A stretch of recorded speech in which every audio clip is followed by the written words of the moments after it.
இப்போ நீங்கள் சொல்லும்போது அதில் ஒரு சீனுக்கு ஐஷு இறந்து போனதுக்கப்புறம் எங்கள் டைரக்டர் கேட்டார், அழுவுறியாடான்னு கேட்டார். சார் நான் நேற்று தான் சொல்லியிருக்கேன் அவர்கிட்ட, யூ ஆர் மை ஒய்ஃப்னு. செத்துட்டா எனக்கு அவன் மேலே கோவம் இருக்குது, அழ வரல சார் அப்படின்னு சொல்லி.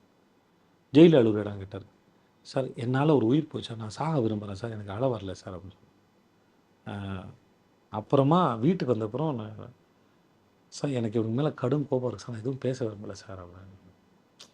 எங்கள் டைரக்டர் அதை சொல்ல போய் தான் நமக்கு அது சுதந்திரம் டிஸ்கஸ் பண்ண முடியும் தான் வருது. அப்புறம் தான் அம்மா தொட்டதுக்கு அப்புறம் தான் அந்த இடத்துல அதை வச்சு இங்கே தான் அழுவணும் முடியும்னா அப்போ தான் அவன் திரும்பி அழுவான். அதுக்கப்புறம் வெளியே வரும்போது ஸோ இந்த நீங்கள் ஏற்கனவே பேச ஸ்டேட் பண்ணுறது. ஸோ என்னை பொறுத்தவரைக்கும் இது ஒரு நிறைய காதல் கதை எனக்கு வந்து